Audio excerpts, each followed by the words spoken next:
नमस्कार, बुलेटिन में आपका स्वागत है। आपके साथ मैं हूं जीनत सिद्दीकी। शुरुआत करते हैं खबरों की। सबसे पहले बात करेंगे कोरोना वैक्सीन की। तो वैक्सीनेशन को लेकर प्रदेश में तैयारियां पूरी हो चुकी हैं। प्रदेश में ड्राई रन पूरे राज्य में जो है आज होना है। 15 जनवरी को भी ड्राई रन होगा और राज्य के 309 सेंटर्स पर वैक्सीनेशन का ड्राई रन है आज, और 15 जनवरी को 41 सेंटर्स पर यह ड्राई रन किया जाएगा और 16 जनवरी से वैक्सीनेशन का काम जो है वो शुरू हो जाएगा। ये आप जानते हैं लगातार। और प्रदेश में जब हम बात करते हैं तो 87,588 हेल्थ वर्कर्स को जो है वैक्सीन लगेगी सबसे पहले। और आज जो ड्राई रन होने वाला है और तमाम जो कदम उठाए जा रहे हैं उसकी मॉनिटरिंग खुद मुख्यमंत्री त्रिवेंद्र सिंह रावत करेंगे।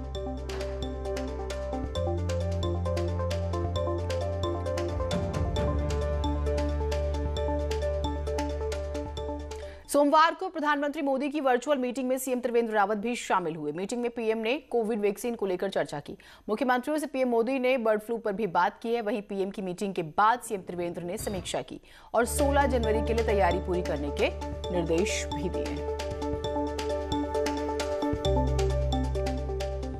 4 दिन बाद उत्तराखंड की करीब 1 करोड़ 20 लाख आबादी के लिए बड़ी राहत का दिन होगा, जब फ्रंटलाइन वर्कर्स को वैक्सीन लगने के साथ सबसे बड़े अभियान की शुरुआत हो जाएगी। हालांकि उससे पहले आज और 15 जनवरी को बड़े ड्राई रन की तैयारियां भी की जा चुकी हैं।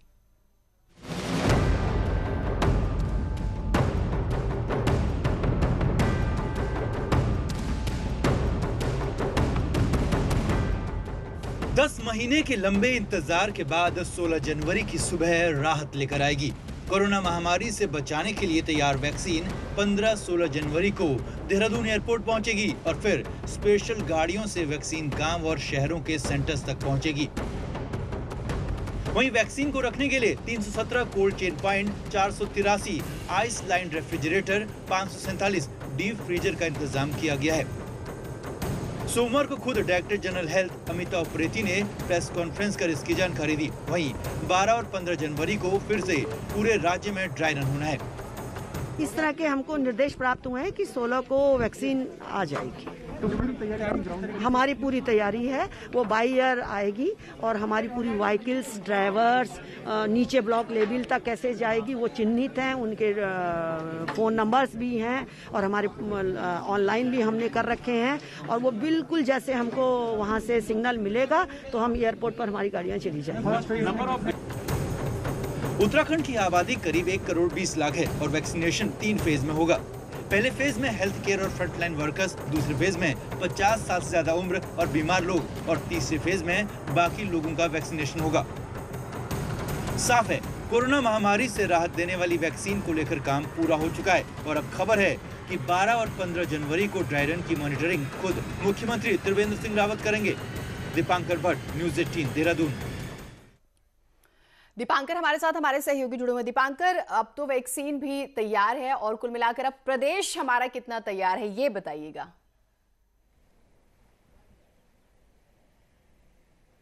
बिल्कुल जीनत, जिस तरीके से आपने डीजी हेल्थ को सुना और मुख्यमंत्री त्रिवेंद्र सिंह रावत ने कल जिस तरह अधिकारियों को निर्देश दिए, प्रधानमंत्री के जो वीडियो कॉन्फ्रेंसिंग थी उसके बाद, तो साफ तौर पर तैयारियां लगभग पूरी कर ली गई 13 के 13 डिस्ट्रिक्ट्स में। आज 309 सेंटर्स पर ये ड्राई रन होना है। इससे पहले जो 5 सेंटर्स देहरादून के वहां ड्राई रन हुआ था, उसके बाद पूरे 13 डिस्ट्रिक्ट्स के 130 सेंटर्स पर हुआ था। आज 309 सेंटर्स पर है और 15 तारीख को 41 सेंटर्स पर होगा। 15 तारीख को जिन 41 सेंटर्स पर होना है, 16 तारीख को उन्हीं 41 सेंटर्स पर वैक्सीन लगेगी।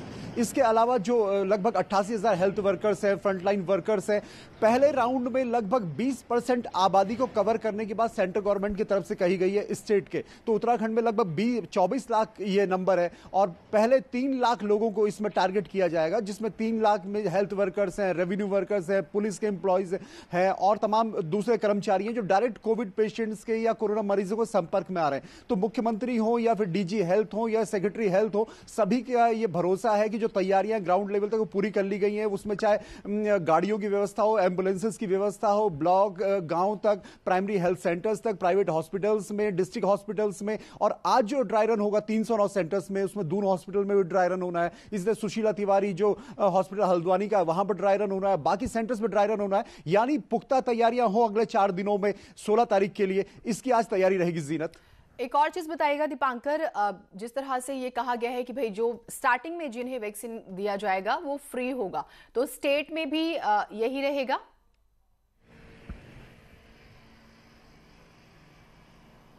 बिल्कुल, अभी जो वैक्सीन आएगी सेंट्रल गवर्नमेंट की तरफ से वो पूरी तरीके से फ्री होगी, उसका कोई चार्ज नहीं होगा। ये सेंट्रल गवर्नमेंट की तरफ से स्टेट्स को दी जा रही है। और जो डीजी हेल्थ ने भी कल ये बात कही कि अभी जो वैक्सीन है राज्य में उसका कोई पेमेंट किसी को नहीं देना। ये राज्य सरकार और केंद्र सरकार की तरफ से जो वैक्सीनेशन का प्रोग्राम है ये उसी प्रोग्राम के तहत है और आपको बिल्कुल निश्चिंत होकर ये वैक्सीन लगानी चाहिए जिन लोगों को। और जो भ्रम है, चाहे प्रधानमंत्री नरेंद्र मोदी हो, चाहे मुख्यमंत्री हो सभी राज्यों के, और त्रिवेंद्र सिंह रावत जो मुख्यमंत्री उत्तराखंड के, सभी का यह कहना है कि भ्रम की स्थिति किसी के मन में ना हो कि वैक्सीन में ऐसा कुछ है या वैक्सीन में कोई दिक्कत है या इससे कोई दिक्कतें हो सकती है। भ्रम दूर करें, चाहे वो सीएमओ हो, चाहे डीएमओ या चाहे समाज सेवी हो, वैक्सीन को लेकर भ्रम न रहे। ठीक, बहुत बहुत सही बात आपने कही और किसी तरह के भ्रम में ना पड़े ये हम भी आपको जो है लगातार अपील करते हैं। बहुत शुक्रिया दीपांकर जुड़ने के लिए। तो आपको किसी भी तरह के भ्रम में नहीं रहना। न्यूज़ 18 आपको हर अपडेट जो है वैक्सीन से जुड़ी हुई लगातार दे रहा है।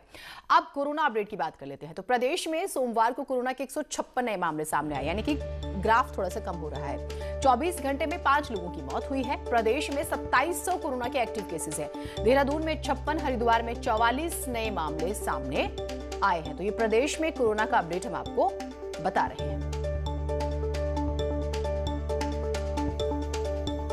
तो कोरोना के साथ साथ बर्ड फ्लू ने भी परेशान किया हुआ है और इसने उत्तराखंड में भी दस्तक दे दी है। प्रदेश में बर्ड फ्लू की पुष्टि हो चुकी है। कोटद्वार और देहरादून के 2 सैंपल्स पॉजिटिव मिले हैं। एवियन इन्फ्लुएंजा से कौवों के मरने की पुष्टि हुई है और भोपाल लैब की रिपोर्ट आने के बाद अलर्ट जारी कर दिया गया है। वहीं इसे लेकर आज गाइडलाइंस जारी हो सकती हैं। वहीं बताया जा रहा है कि H5N8 वायरस से मनुष्यों में संक्रमण नहीं होता है। सुनील हमारे साथ, हमारे सहयोगी जुड़े हुए हैं। सुनील, अब क्योंकि उत्तराखंड में दस्तक हुई है, कितनी तैयारियां हैं? 2 बातें ताकि लोगों में पैनिक क्रिएट ना हो, यह भी बहुत जरूरी है। देखिए जीनत, उत्तराखंड में अभी तक पिछले कुछ दिनों में 450 से अधिक पक्षियों की मौत हो चुकी है। इसके बाद भोपाल और बरेली लैब में कुल 8 सैंपल भेजे गए थे, जिनमें से 2 सैंपल की रिपोर्ट आ चुकी है भोपाल स्थित लैब से। इसमें कोटद्वार और देहरादून से जो कौवों के सैंपल भेजे गए थे, इन दोनों में एवियन इन्फ्लुएंजा की पुष्टि हुई है। लेकिन राहत की बात यह है कि ये जूनोटिक वायरस नहीं है। ये एक्सपर्ट का कहना है, डॉक्टर का कहना है कि जो उत्तराखंड में जो वायरस अभी तक पाया गया है वो हिमाचल के वायरस, जहां पर बड़े पैमाने पर बड़ी तादाद में पक्षियों की मौत हुई है, वहां पर H5N1 वायरस जो कि पक्षियों से मनुष्यों में भी फैल जाता है, उसकी पुष्टि थी। लेकिन उत्तराखंड में H5N8 वायरस है, जिससे केवल पक्षियों से पक्षियों में इसका संक्रमण होता है। इसीलिए अभी शुरुआती दौर में कहा जा रहा है कि घबराने की जरूरत नहीं है, परेशान होने की जरूरत नहीं है। लेकिन राज्य स्तर पर अलर्ट कर दिया गया है, चाहे वो पशुपालन डिपार्टमेंट हो, हेल्थ डिपार्टमेंट हो या फिर फॉरेस्ट डिपार्टमेंट हो, तीनों को कोऑर्डिनेशन बनाकर आगे की रणनीति बनाने के लिए कहा गया है। आज इस पर एक ठोस गाइडलाइन जारी हो सकती है कि जिन जिन एरिया में जहां बर्ड फ्लू से संक्रमित कौवे पाए गए हैं, वहां पर क्या कुछ रणनीति अपनाई जाएगी। देहरादून के भंडारी बाग में जहां बड़ी तादाद में कौवे मरे हुए पाए जा रहे हैं, इस पूरे इलाके को, भंडारी बाग जैसे इलाके को कॉर्डन ऑफ किया जा सकता है संक्रमण के मद्देनजर। तो ये आज क्या कुछ अब आगे का रोड मैप होगा। अभी तक एहतियातन कदम उठाए जा रहे थे जब तक बर्ड फ्लू की पुष्टि नहीं हुई थी, लेकिन अब बर्ड फ्लू की पुष्टि हुई तब वो कौन से ठोस कदम होंगे जिससे संक्रमण को रोका जा सके, वो आज बहुत शुक्रिया आपका तमाम जानकारियों के लिए। सोमवार का दिन पूर्व सीएम हरीश रावत के बयानों की सियासत से भरा रहा। हरदा का कहना है कि कुछ भी हो, 2022 के लिए मुख्यमंत्री का चेहरा तय होना चाहिए। इस बात से समर्थक तो खुश है, पार्टी नेता परंपरा ना होने का हवाला दे रहे हैं। सोमवार की सुबह पूर्व सीएम हरीश रावत ने सोशल मीडिया में एक संदेश लिखा और प्रदेश प्रभारी देवेंद्र यादव से कहा कि उत्तराखंड में कांग्रेस को मुख्यमंत्री पद का चेहरा घोषित कर देना चाहिए। हरदा के इस पोस्ट के बाद उनके समर्थक खुश हो गए। विधायक गोविंद सिंह कुंजवाल और राज्यसभा सांसद प्रदीप टमटा ने कहा कि यही होना चाहिए और चेहरा हरीश रावत होना चाहिए। लेकिन जब हरीश रावत से सवाल पूछा गया तो उन्होंने कर्नी काट ली। जो है सत्यता यह है कि देवेंद्र जी ने जो कुछ कहा, मैं उनका बहुत आभारी हूँ। और ये भी है कि हम सब लोग इस चुनाव में साथ साथ खड़े हैं और मैंने एक असमंजस बहुधा जो दिखाई देता है वो असमंजस हटा दिया। मैंने कहा कि मेरी वजह से किसी तरीके के असमंजस में पार्टी न रहे और मैं कोई भी व्यक्ति हो मैं उसके पीछे खड़ा हूँ। हरीश रावत के बयान पर न प्रीतम सिंह ने कुछ कहा और न ही प्रदेश प्रभारी ने, लेकिन नेता विपक्ष इंदिरा हृदयेश का बयान आया कि चेहरा घोषित करना कोई परंपरा नहीं है। ये कांग्रेस की परंपरा है, जब हमारा बहुमत आ जाता है तब हम तय करते हैं कि कौन नेतृत्व करेगा। स्वयं हरीश रावत मुख्यमंत्री रहे, उस समय भी ऐसा हुआ। इंदिरा हृदयेश का बयान क्या आया? शाम होते होते हरीश रावत का एक और बयान सामने आया और हरीश रावत ने कहा कि परंपरा की कोई बात नहीं है। कई राज्यों में चेहरा घोषित करने के रिजल्ट अच्छे रहे हैं और उत्तराखंड में मुकाबला बीजेपी से है, इसीलिए महायुद्ध के लिए कमांड तय होनी चाहिए। दीपांकर भट्ट, न्यूज़ 18, देहरादून। और देहरादून से खबर आ रही है जहां बीजेपी कोर ग्रुप की मीटिंग की तारीख तय कर ली गई है। मीटिंग 16 जनवरी को बीजापुर में मौजूद सेफ हाउस में होगी। मीटिंग में सीएम, प्रदेश अध्यक्ष, प्रदेश प्रभारी, तीनों महामंत्री, मंत्री मदन कौशिक, धन सिंह रावत और सभी सांसद शामिल होंगे। मीटिंग में पिछले कार्यों की समीक्षा के साथ ही मंत्रियों और विधायकों के दौरों की भी समीक्षा होगी। इसके साथ ही पार्टी की आगे की रणनीति की भी समीक्षा होगी। 16 तारीख को साय के समय वो मीटिंग होगी जिसमें कोर ग्रुप के सभी सदस्य उपस्थित रहेंगे और पूर्व में जैसे कि माननीय राष्ट्रीय अध्यक्ष जी ने दिशा निर्देश जारी किए थे उनके अनुसार मंत्रीगण कहाँ कहाँ प्रवास कर रहे हैं, कितने उनके प्रवास हुए हैं और संगठन के जो कार्य हमें दिए गए थे उन सभी कार्यों की समीक्षा इस ग्रुप में होगी।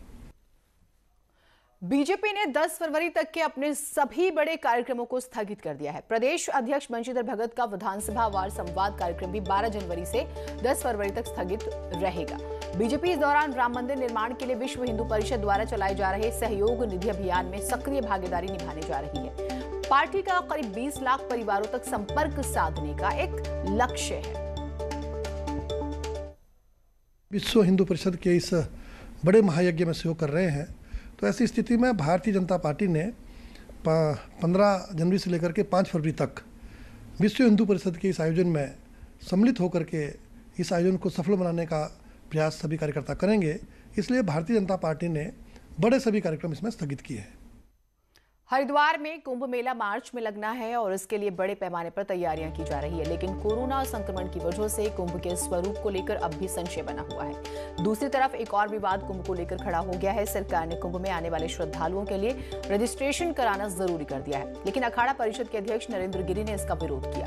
उनका कहना है कि कुंभ में करोड़ों श्रद्धालु पहुंचते हैं, ऐसे में सभी का रजिस्ट्रेशन कराना संभव नहीं है।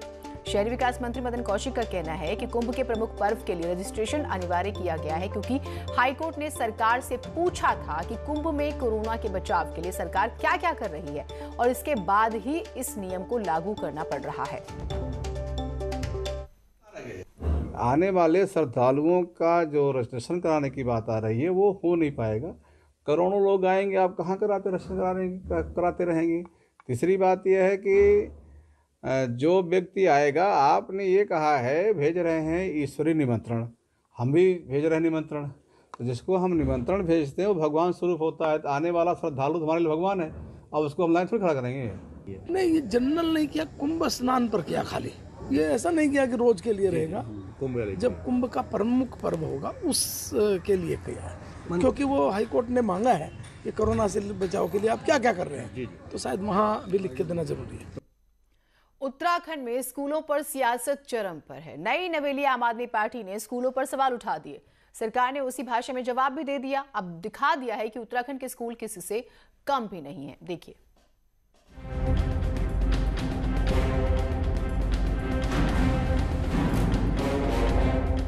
आम आदमी पार्टी राज्य में आने वाले दिन से लगातार स्कूलों को लेकर मुखर रही है, लेकिन अब आपको उसी की भाषा में बीजेपी सरकार की तरफ से करारा जवाब मिला है।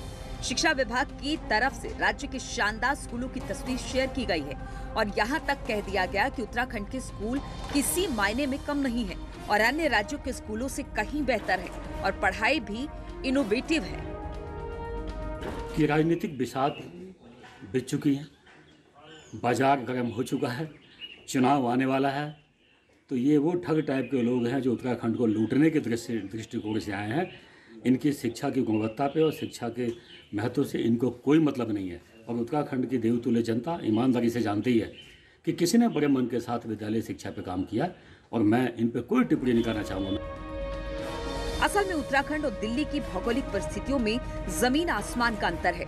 दिल्ली का एरिया सिर्फ 1500 वर्ग किलोमीटर है, तो वहीं उत्तराखंड 53,000 वर्ग किलोमीटर में फैला है। लिहाजा दिल्ली से 35 गुना बड़े उत्तराखंड से कोई तुलना ही नहीं है। ऊपर से अधिकांश इलाके पहाड़ी हैं। अब भले ही आप सेल्फी विद स्कूल कैंपेन चला रही है, लेकिन सवाल कई खड़े हो रहे हैं। इनको आने वाले समय में शिक्षा के लिए काम करना जरूरी है। जनता ये समझ चुकी है और जनता इनको बदलाने के लिए इसीलिए तैयार हो चुकी है। आम आदमी पार्टी राज्य में पैर जमाने के लिए तमाम तिकड़में भिड़ा रही है, लेकिन फिलहाल तो आम आदमी पार्टी की मुहिम की हवा सरकारी तंत्र ने पूरी तरह से निकालने का दावा कर दिया है। न्यूज़ 18 के लिए देहरादून से भारती सकलानी की रिपोर्ट। यौन उत्पीड़न मामले में फंसे विधायक महेश नेगी के डीएनए सैंपल देने के मामले पर नैनीताल हाई कोर्ट ने विधायक महेश नेगी को 2 दिन की मोहलत दी है, जिस पर अब बुधवार को महेश नेगी की याचिका पर हाई कोर्ट में सुनवाई होगी। वहीं देहरादून की सीजीएम कोर्ट में आज महेश नेगी को डीएनए के लिए सैंपल देने के लिए पहुंचना भी है, लेकिन सीजीएम कोर्ट के फैसले पर महेश नेगी ने हाई कोर्ट में चैलेंज कर 2 दिनों के लिए मोहलत ले ली है। अब देहरादून सीजीएम कोर्ट ने भी महेश नेगी मामले में 18 जनवरी तक मोहलत दे दी है। विधायक के वकील का कहना है कि अगर हाई कोर्ट से राहत नहीं मिलती है तो 18 जनवरी को देहरादून के सीजीएम कोर्ट में पेश होंगे। फिलहाल 13 तक स्टे मिल गया है। 13 तारीख को दोबारा सुनवाई होनी। उसी लाइट में मैंने माननीय सीएम साहब के यहाँ पे प्रार्थना पत्र दिया है कि हमें 13 तक स्टे हो गया है और हमें अगर स्टे ऑर्डर फर्दर एक्सटेंड होता है तो वो, और नहीं तो विधायक जी को हाजिर होने के लिए मैंने 1 हफ्ते का समय मांगा है। कोर्ट ने मुझे 18 तक का टाइम दे दिया। एक छोटे से ब्रेक के लिए रुक रहे हैं, आप कहीं मत जाइएगा।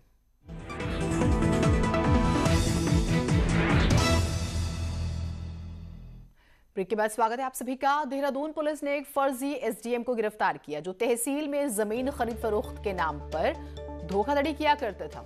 अश्विनी कुमार नाम का ये व्यक्ति जो है लाखों का चूना लोगों को लगा चुका है।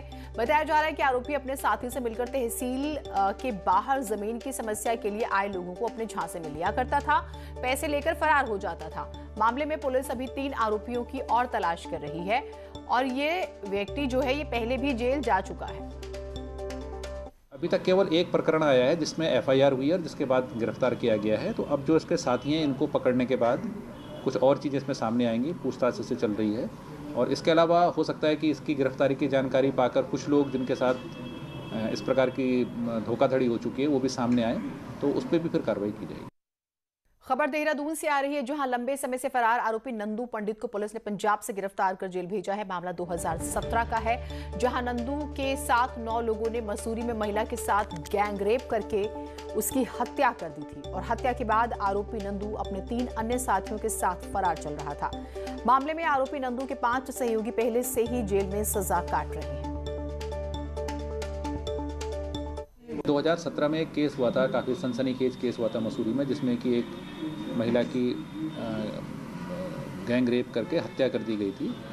उस समय उसमें 9 लोग प्रकाश में आए थे, जिसमें से 5 तो उसी समय गिरफ्तार हो गए थे, लेकिन 4 तब से लगातार फरार चल रहे हैं। इन 4 के ऊपर 5-5 हज़ार का इनाम है, तो इनमें से एक अभियुक्त पकड़ा गया है जिसके ऊपर 5,000 रुपये का इनाम था।